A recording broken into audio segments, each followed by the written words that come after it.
Assalamualaikum warahmatullahi wabarakatuh. Alhamdulillah wassalatu wassalamu ala Rasulillah wa ala alihi wa sahbihi wa mawala. Amma ba'du fa ya ibadallah usikum wa iyaya bitaqwallah fa inna jannatahu iddat liman ittaqah. Qala ta'ala fil Qur'anil Karim, a'udzu billahi minasy syaithanir rajim. Ya ayyuhalladzina amanu taqullaha haqqa tuqatih wa la tamutunna illa wa antum muslimun. Jamaah rahimakumullah, pagi ini kita akan melanjutkan bahasan fikih keluarga yang merupakan tadabbur dari surat Al-Ma'un.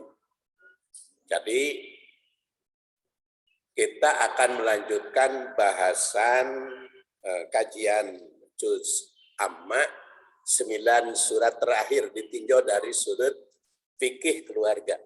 Jadi tafsirnya dari sudut fikih keluarga. Dan surat Al-Quraisy itu saya bahas bulan September 219.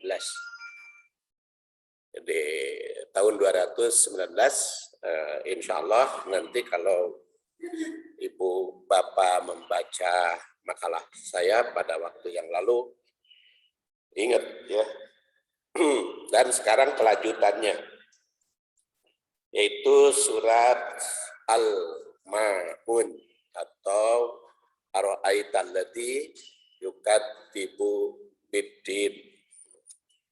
Surat Al-Ma'un. A'udzu billahi minasy syaithanir rajim. Bismillahirrahmanirrahim. Ara'aital ladzi yukadzibu biddin fadzalikal ladzi yad'ul yatim wa la yahuddu ala ta'amil miskin.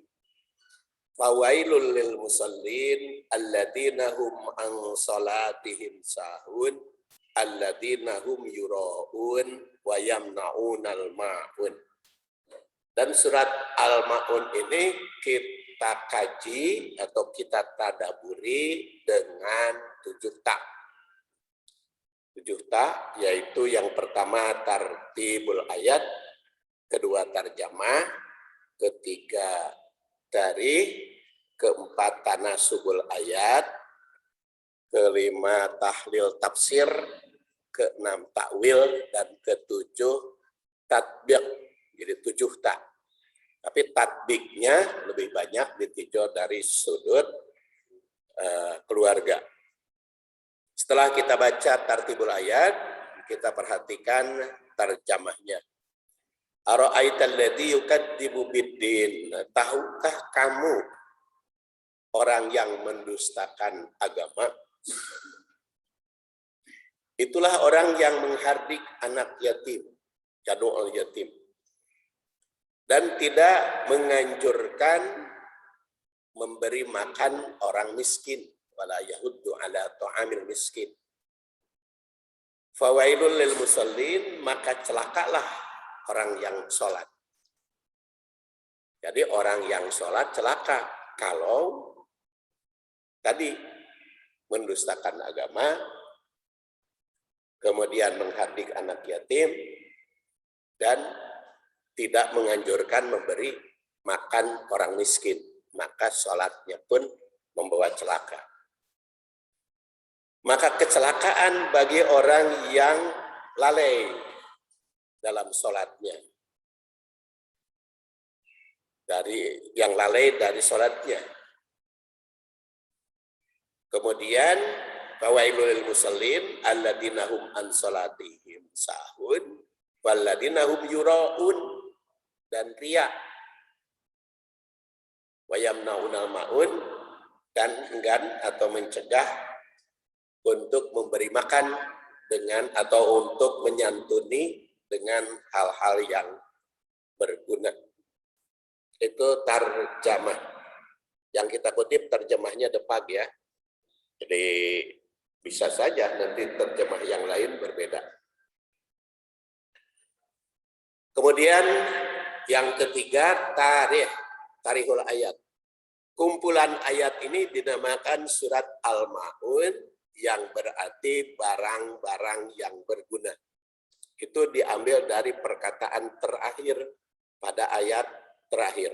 Jadi kadang-kadang memberi nama surat, Rasulullah SAW memberi nama surat itu dengan perkataan awal, kadang-kadang dengan perkataan akhir, kadang-kadang perkataan tengah. Dan kadang-kadang kita tidak tahu diambil dari mana. Diambil dari mana. Nah itulah nama surat yang diberikan oleh Rasul. Rasulullah memberikan nama pada surat itu tentu saja berdasar wahyu. Karena tidak pernah beliau mengambil kebijaksanaan tanpa wahyu. Itu diambil dari Al-Ma'un, menjadi surat atau kalimat terakhir. Kemudian ayatnya berjumlah 7 ayat. Menurut sebagian ulama, semua turun di Mekah sebelum Rasulullah hijrah. Namun menurut As-Sawi, surat Al-Ma'un tidak semua turun di Mekah. Karena ada surat terakhirnya, ayat terakhirnya turun di Madinah. Bagian pertama turun berkaitan dengan sifat orang-orang yang di Mekah, As bin Wa'il, dan bagian yang kedua turun berkaitan dengan sifat orang munafik.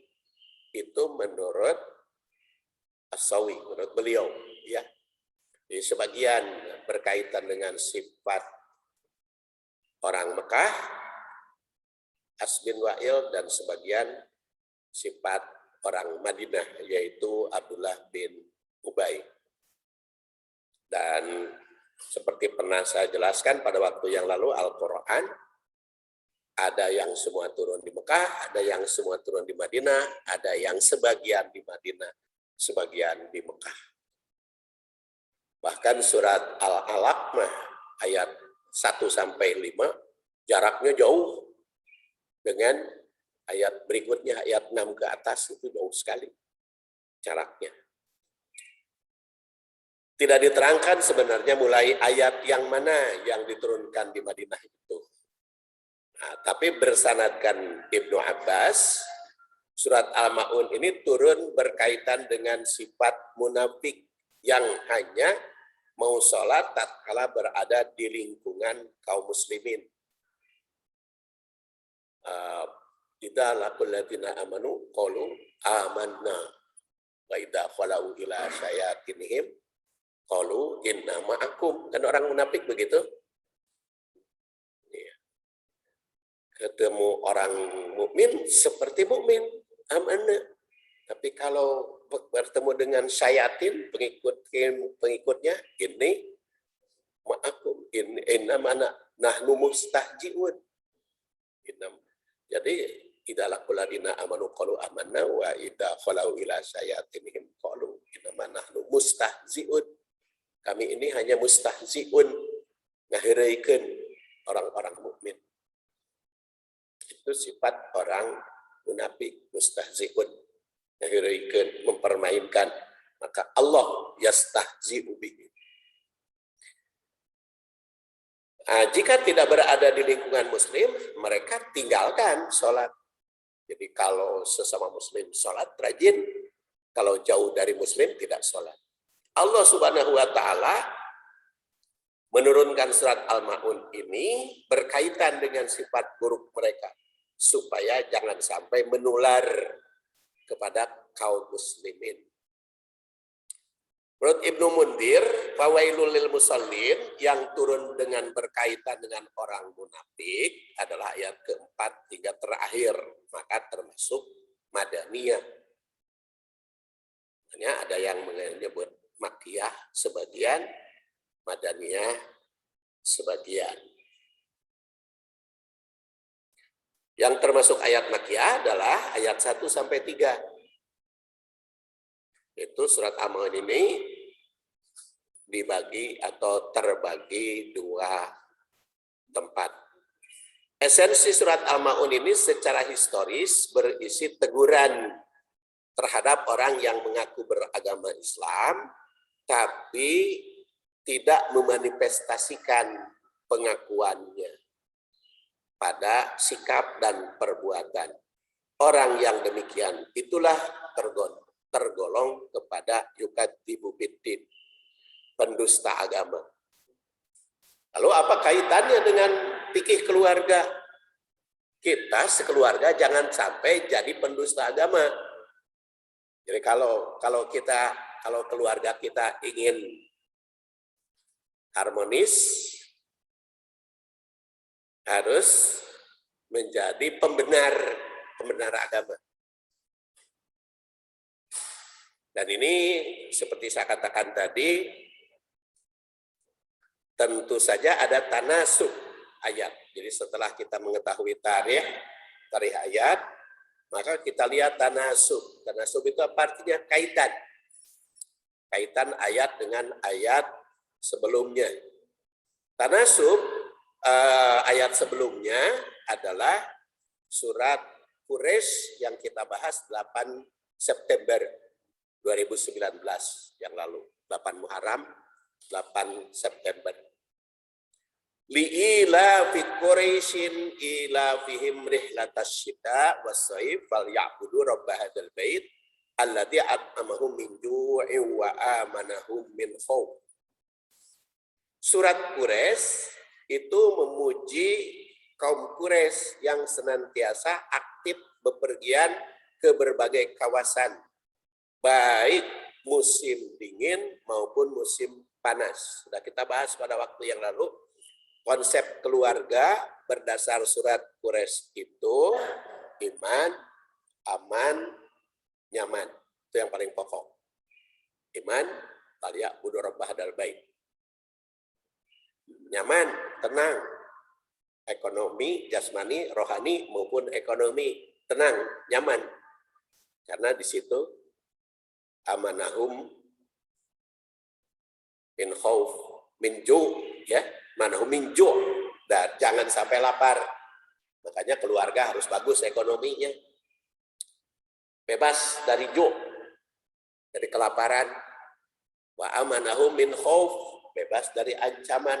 Jadi kalau berdasar surat Quraisy, keluarga bahagia, keluarga ingin aman, adalah harus beriman, nyaman, dan aman.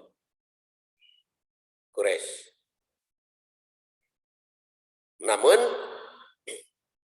kaum Quraisy telah dipuji kurang baik ibadahnya, maka di situ ditegur falyabudu rabb hadzal bait alladzi at'amahum min ju' wa amanahum min khauf.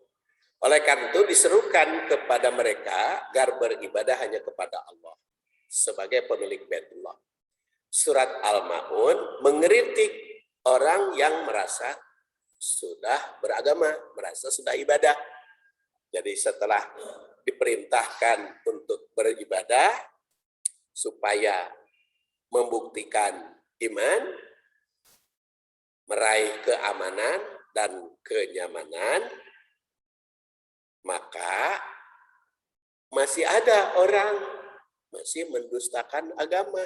Ritual nama bagus, ibadah nama rajin, sholatnya rajin, saumnya bagus, ritualnya. Karena ada orang kaum muslimin nih, itu sebetulnya sekuler juga gitu ya, memisahkan antara ibadah ritual dengan sosial. Ibadah ritualnya bagus, sosialnya jelek, itu kan sekuler juga. Jadi sekuler itu kada memisahkan urusan agama dengan urusan duniawi, tapi ada yang memang melupakan ritual, sosialnya bagus, ada juga yang ritualnya bagus, cuman sosialnya jelek.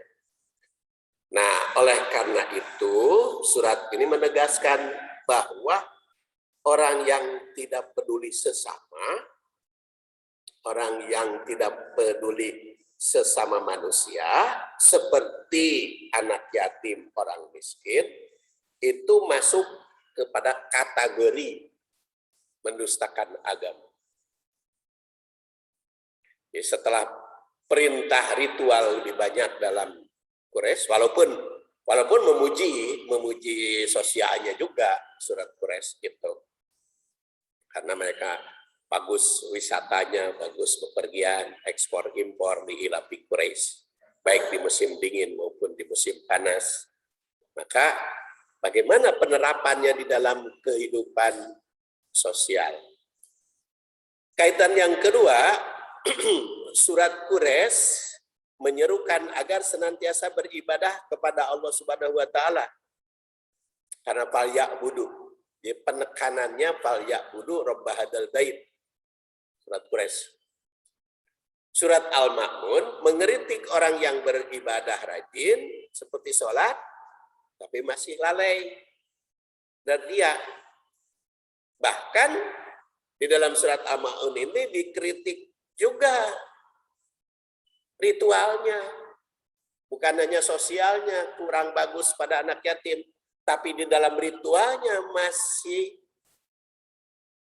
riya. Riya itu kan urusan hati ya. Nggak ada manusia yang tahu riya. Orang ini riya.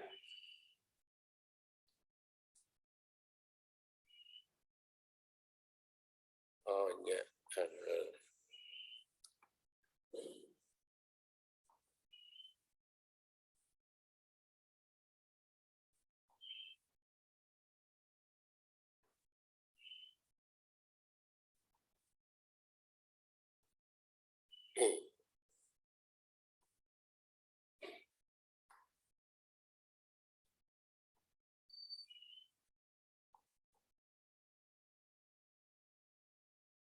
Dekat tinggalin dia jenenanya ke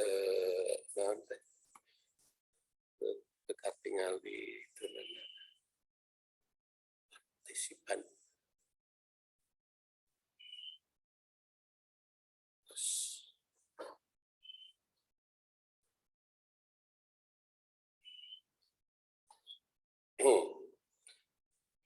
Kemudian itu kaitan yang ketiga. Sekarang kaitan yang kedua. Sekarang kaitan yang ketiga. Surat Quraisy mengingatkan bahwa Allah Subhanahu wa taala telah menganugerahkan ketahanan ekonomi hingga bebas dari kelaparan, karena di situ at'amahum min ju', bebas dari kelaparan, serta keamanan sehingga bebas dari rasa takut. Amanahum min ju' wa amanahum min khauf. Nah, surat Al-Ma'un mengingatkan bahwa dengan ketahanan ekonomi hendaklah memberi bantuan kepada sesama. Jadi kalau surat Quraisy memerintahkan kepada kita harus menjaga ketahanan ekonomi, maka di sini juga bukan hanya ketahanan ekonomi sendiri, tapi juga harus ketahanan ekonomi yang lain. Bukan hanya untuk keamanan diri sendiri, harus juga keamanan orang lain. Jadi jangan menyepelekan karena dirinya sudah aman, lalu kita membiarkan orang lain. Nah, itu tidak benar. Itu adalah tanasub, ya, kaitan ayat ini dengan ayat atau surat Quraisy. Sekarang kita perhatikan tafsir kalimat yang tentu saja karena surat Al-Ma'un ini cukup panjang kajiannya, belum tuntas satu makalah. Ara'aital ladzi yukadzibu biddin. Ini keberapa? Tafsir ya, tahlilu tafsir. Keempat. Kelima. Ara'aital ladzi yukadzibu biddin. Huruf A hamzah pada ayat ini berfungsi sebagai istifham atau kata tanya. Pertanyaan semacam ini berfungsi dorongan agar para pembaca dapat berpikir dan tertarik untuk mengetahui jawaban. Kan begitu itu. Itu cara dialog ya. Allah Subhanahu wa taala menyampaikan wahyu atau binaan atau bimbingan kepada kita dengan pertanyaan. Rasul juga sering dengan pertanyaan, ala ukhbirikum. Kita juga sering kan ditanya, tahukah Anda bagaimana? Apakah kita sudah tahu? Apakah kita sudah paham? Pertanyaan itu bukan untuk dijawab secara lisan saja, tapi juga dengan sikap. Pertanyaan semacam ini berfungsi dorongan agar pembaca dapat berpikir dan tertarik untuk mengetahui jawaban. Kalimat tanya semacam ini juga memberikan isyarat betapa penting hal yang akan diterangkan. Dan betapa tersembunyinya sifat subjek yang dipertanyakan. Kemudian ro'aita berasal dari kata ro'a yaro, yang berarti melihat. Perkataan melihat mencakup atas penglihatan mata maupun penglihatan mata hati. Makanya kan sampai sekarang para pengkaji makna ru'yah ya, ru'yatul hilal, karena Rasul kan bersabda sumu liru yatihi wa'af tiru liru yatihi, saumlah karena ru'yat hilal dan berbukalah karena ru'yat hilal. Jadi ru'yat dengan ro'a ya ru'yah. Kalau menurut para ahli di Muhammadiyah, yang dimaksud dengan ru'yatul hilal bukan hanya hilal katempo mata kepala. Walaupun hilal itu katempo gitu, itu diteropong berbagai alat yang biasa dilaksanakan oleh Departemen Agama ru'yah ya, yang miliaran rupiah itu biayanya untuk mendapatkan jawaban tanggal 1 atau belum, itu kan miliaran rupiah itu biayanya untuk ru'yat. Nah itu namanya ru'yat dengan mata kepala, membuktikan benar itu tanggal 1. Tapi kalau kata Muhammadiyah nanaonan cenah kudu ngaluarkeun duit segala macam, para ahli sudah saja dihitung, sudah kaharti yen ieu teh aya bulan, ya udah saum aja. Itu juga ru'yat, karena ru'yat rasio. Eta mah teu bisa disaruakeun atuh, perlu diseragamkeun hese. Di Indonesia mah da negarana demokrasi, ya demokrasi mah pamarentah kan tidak berwenang untuk memaksakan pendapat, dan juga undang-undangnya gitu. Undang-undang di 45 kan setiap individu bebas melaksanakan agama sesuai dengan bebas melaksanakan ibadah sesuai dengan agama dan kepercayaannya itu. Sesuai dengan agama Islam, kepercayaannya, percayaan dia ke Muhammadiyah, kepercayaan dia ke NU, atau kepercayaan dia ke Persis. Makanya itu bisa dipaksa kalau di Indonesia. Nah undang-undangnya gitu, makanya anggarannya berbeda-beda. Anggarannya berbeda-beda ya. Beda jeung Saudi. Saudi mah ucapan raja undang-undang. Makanya relatif taat. Pandemi juga di Saudi mah. Kan tidak ada protes di Saudi mah pandemi, instruksi. Masjidil Haram 2 meter jaraknya, 2 meter tapi ka ayeuna masih kena 2 meter jaraknya teh. Masjid Nabawi. Pan di Indonesia mah beberapa masjid, wah sekarang sudah turun dia. Rapat deui gitu kan, sap itu. rapat lagi. Efeknya naik doi. Cara kan ya karena memang kan, harus diakui kalau demokrasi dengan kerajaan berbeda dan salah satunya di dalam pelaksanaan agama. Jadi bisa berbeda. Menurut Abu Su'ud, tafsirnya dikenal dengan nama dia, ya, tafsir Abu Su'ud. Dalam kurung itu lahir dan wafat 889, wafat 982 Hijriah. Kalimatannya aro'aita ini mengandung arti kecaman terhadap orang yang akan disebutkan sifatnya atau ta'ajub yang menganggap aneh. Jadi ada yang memahami ahli tafsir itu aro'aita penekanan isi yang akan dipertanyakan. Kemudian perhatian kepada para pembaca. Kemudian ada juga yang mengartikan ini kecaman terhadap orang yang disebut. Makanya diawali aro'aital ladzi yukadzibu biddin, itu kecaman kepada orang yang bakal disebut berikutnya.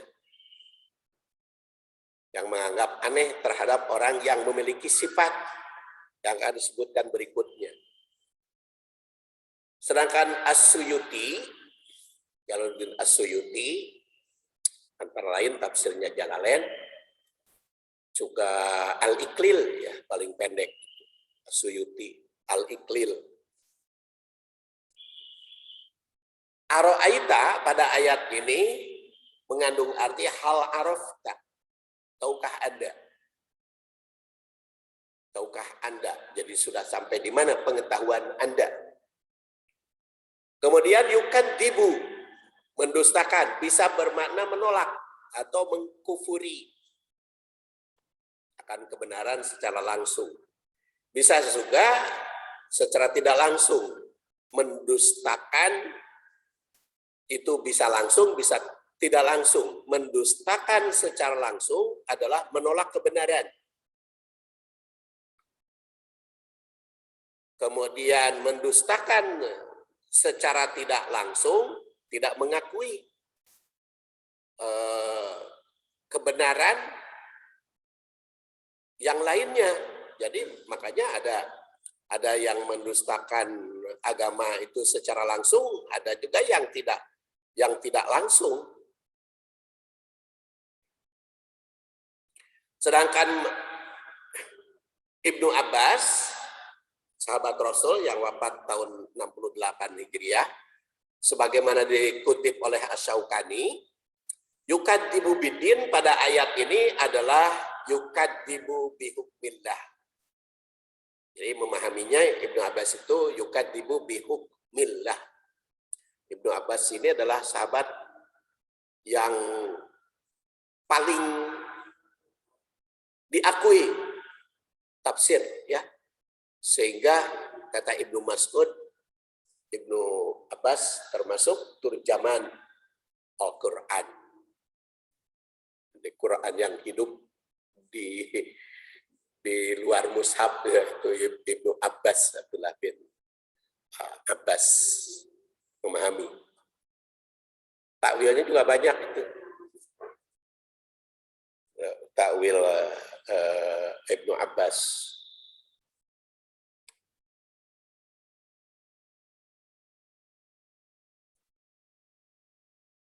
Itu di share.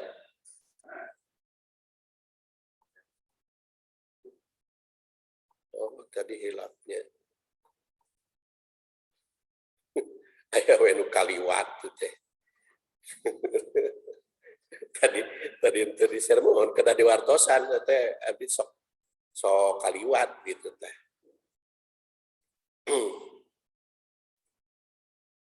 Kemudian menurut mufassir lain, kalimah ad-din pada ayat ini mempunyai dua makna.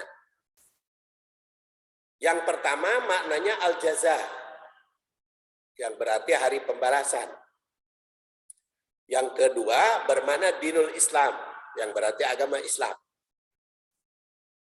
Ibnu Katsir mengartikan ad-din pada ayat ini dengan al-ma'ad wal jaza atau al-ma'ad atau al-mi'ad, ma'ad was-sawab yang bertempat kembali, pembalasan dan ganjaran. Sedangkan Al-Qurdi mengartikannya dengan al-jaza wal hisab. Jadi yukadzibu bidin itu katanya mendustai pembalasan, mempunyai mendustai perhitungan. Kita mengartikan ara'aital ladzi yukadzibu bidin, mendustai agama, karena di kita kan lebih banyak berdasar kepada Departemen Agama. Tapi kalau kita telusuri dari berbagai tafsir, ya bisa memahami berbagai makna. Jika ayat ini dibaca oleh keluarga, maka pertanyaannya apakah semua anggota sudah tahu tentang pendusta agama? Seperti tadi saya katakan, kita dari sudut keluarga. Bukankah keluarga didirikan dengan nama Allah? Keluarga nikah juga dengan didirikan nama Allah. Bahkan di Indonesia mah diawali dengan syahadat, istighfar sebelum akad itu. Dipimpin oleh kepala KUA. Istighfar dulu, syahadat dulu dengan nama Allah. Apakah benar sudah menjalankan agama? Bukankah keluarga didirikan atas nama Allah dan diwujudkan atas nama tauhid? Bahkan Rasul juga menyatakan kan, diakadkan dengan nama Allah dan dijadikan amanah Allah. Menurut Al-Alusi, ini Mufasir abad ke-19, abad ke-15 Hijriah, ayat ini turun, yang diajak bicara adalah Nabi. Yang diajak bicara pertama adalah Nabi, karena kan tak ya. Ra'aital ladzi yukadzibu bidin. Kau Nabi Muhammad sallallahu alaihi wasallam. Namun maknanya ditujukan kepada siapa yang ingin mengetahuinya. Dengan demikian artinya adalah, tahukah Anda, Muhammad, siapa yang mendustakan agama atau hari pembalasan? Kalau yang diajak bicaranya Nabi sallallahu alaihi wasallam, agar Nabi meneliti umat siapa yang mendustakan agama. Dengan demikian artinya adalah, tahukah Nabi Muhammad tentang pendusta agama? Jika Anda tidak tahu, atau jika Anda ingin tahu, maka lihat ayat berikutnya. Fadzalikal ladzi yad'ul yatim. Menurut An-Nasafi yang wafat 711 Hijriah, ayat ini seakan menandaskan wa illam ta'rif, apabila kamu belum tahu siapa yang mendustakan agama, yang yukadzibu bidin itu, itulah alladzi yad'ul yatim. Jawabannya, yang mendustakan agama itu yang yad'ul yatim. Yang menurut Al-Jayani 4819, yad'ul yatim itu yadfa'u an haqqihi, tidak memenuhi haknya. Sedangkan yang dimaksud dengan yatim, man faqada abuhu shaghir, man faqada abuhu shaghir, yang ditinggal wafat oleh ayahnya dalam keadaan kecil. Jadi kalau Pak Saifuddin sekarang ayahnya sudah meninggal, tidak disebut anak yatim, dages gede. Bahkan ayah saya wafatnya ketika saya sudah 50 tahun ke atas. Jadi kalau anak yatim itu ditinggal wafat oleh ayah sewaktu kecil. Nah, orang yang ditinggal wafat oleh ayahnya itu disebut yatim. Namun kalau hewan disebut hewan yatim itu ditinggal ibunya. Kalau hewan, kalau tinggal ayah mah ada tepugupan bapak nage. Hewan mah. Ai ibu nama pugu dah. Katingali ka borojo. Ibnu Bari berpandangan bahwa orang yang ditinggal wafat oleh ayah disebut yatim, orang yang ditinggal wafat oleh ibu disebut aji. Al-aji, piatu orang Sunda menyebutnya. Dan yang ditinggal wafat oleh keduanya disebut latim. Yatim piatu, latim, Ibnu Bari. Ayat ini mengecam keras orang yang tidak memenuhi hak anak yatim. Bahkan divonis sebagai yang mendustakan agama. Mendustakan hukum Allah Subhanahu wa Ta'ala. Adapun hak anak yatim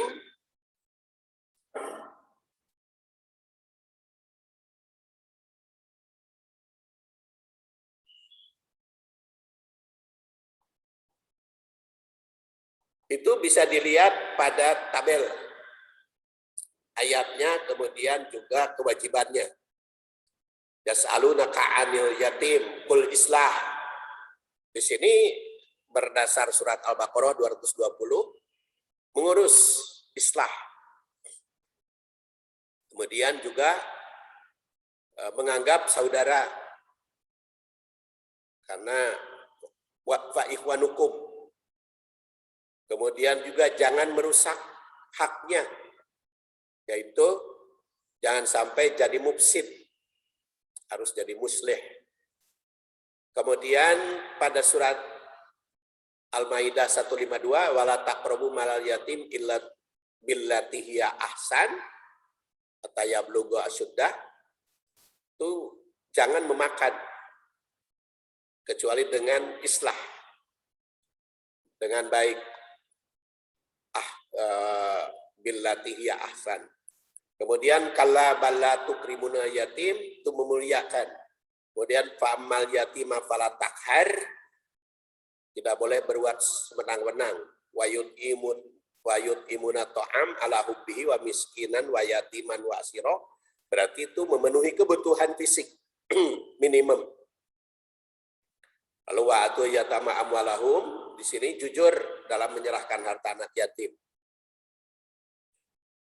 Kemudian harta miliknya harus diserahkan apabila sudah dewasa. Kalau anak yatim masih kecil, hartanya masih bisa dipegang oleh kita, orang dewasa. Tapi kalau sudah dewasa, harus diserahkan. Jangan dikekeuweun. Dan tidak mencampur adukan. Kemudian wabtalul yatama hatta ida balagun nikah, dan batasnya itu harta anak yatim harus diserahkan kepada dia menjadi milik apabila balagun nikah. Balagun nikah itu mempunyai dua makna. Pertama, sudah menikah. Yang kedua, usianya sudah usia nikah. Makanya tidak ditunjukkan oleh Quran usia berapa, tapi kalimatnya balagun nikah. Karena balagun nikah itu bisa mempunyai dua makna, sudah nikah walaupun belum dewasa, atau sudah dewasa walaupun belum nikah. Seperti pensiun, ya. Kalau pensiun kan ada ahli waris. Seperti kemarin saya bulan Juli dipensiun oleh Unisba. Saya tidak punya ahli waris karena anak pertama, kedua sudah di atas 40 tahun. Anak ketiga sekarang tahun 40 tahunnya. Anak keempat 36 tahun. Jadi tidak ada yang diurus. Jadi yang dapat pensiun saya aja dengan istri. Tapi untungnya di Unisba lamun maut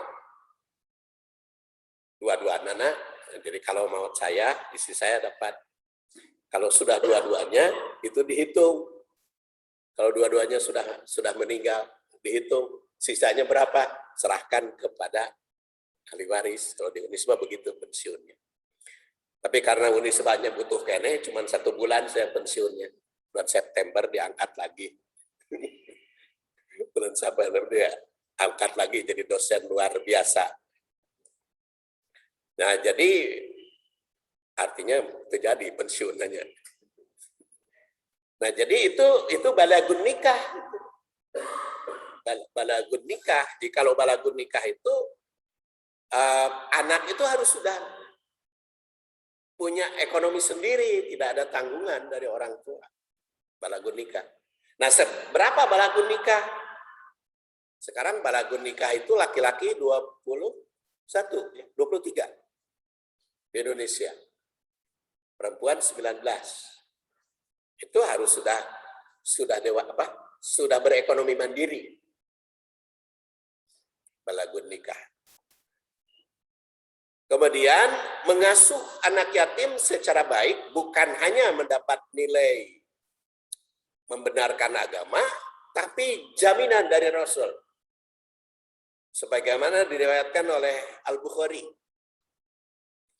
yang lahir tahun 194, wafat tahun 256. Imam Bukhari. Rasul bersabda, "Ana wa kafilul yatim fil jannah." Aku dengan pengurus anak yatim, jaminannya di surga. Bahkan waqala bi isba'aihi sababah wal wusta. Sababah wal wusta. Sababah itu telunjuk ya. Wal wusta jari jangkung. Jangkung. Kenapa jangkung? Tapi dasarnya sama. Telunjuk dengan jangkung. Jadi itu bergandengan ya. Kalau bergandengan, nanti di akhirat di surga seperti ini. Aku dengan anak yatim berdampingan. Jadi berdasar hadis ini, orang yang mengasuh anak yatim secara baik bakal berada di surga bersama Rasul. Namun demikian, memelihara anak yatim itu mesti waspada. Jangan sampai hartanya rusak gara-gara anak yatim, malah harta anak yatim jadi rusak. Jangan sampai begitu. Dia harus baik. Jika diperkirakan tidak mampu, lebih baik tidak diasuh. Makanya kan sekarang di Indonesia lagi-lagi berbicara ormas di Indonesia berbeda kan pendapatnya antara Muhammadiyah dengan Persis. Kalau Muhammadiyah di seluruh Indonesia punya panti asuhan anak yatim. Kalau Persis kan enggak. Karena apa? Karena Persis mah anak yatim itu diurus oleh orang tuanya. Kita kalau menyumbang anak yatim, ya ke keluarganya, ke orang tuanya. Anak yatim itu diurus oleh ibunya, sumbang aja ibunya. Anak yatim itu diurus oleh neneknya, sumbang neneknya. Jangan katanya pemisahan, ada panti asuhan. Makanya di Persis mah tidak ada panti asuhan anak yatim. Yang ada di Muhammadiyah. Kalau Muhammadiyah mah ada panti asuhan. Karena dia berpendirian. Bukan mengisolasi anak yatim, tapi diurusnya secara benar, secara profesional gitu. Makanya kan banyak anak-anak yatim dari panti asuhan maju gitu ya, karena dikelola. Ya seperti tadi itu kan pola pikir penerapan, semuanya juga pola pikir penerapan syariah. Tapi di dalam prakteknya itu bisa berbeda, itu sudah biasa. Ya. Tapi semuanya anak wakafilul yatim, ingin jadi pengurus anak yatim. Tapi ya itu harus hati-hati. Kenapa? Ini diriwayatkan oleh Muslim juz 9 halaman 348. Jadi kalau Bukhari mah lebih awal karena lahirnya 194, wafat 2256. Kalau Imam Muslim berikutnya, ada yang mengatakan Imam Muslim tahun 2202, ada yang mengatakan 204, ada yang mengatakan 206. Tapi wafat nama sepakat 261 Imam Muslim. Kenapa kok Imam Muslim lahirnya berbeda-beda? Ya cana ya akte kelahiran ditambah. Saya Pudin aja berbeda-beda. Kata kakak saya tercatat di dalam kitab, dicatat oleh orang tua. Lahir saya tahun 1954. Tapi di ijazah saya lahir 56. Kan beda 2 tahun. Lumayan 67 tahun baru dipensiun. Jadi ada manfaatnya dan juga diangkat lagi. Jadi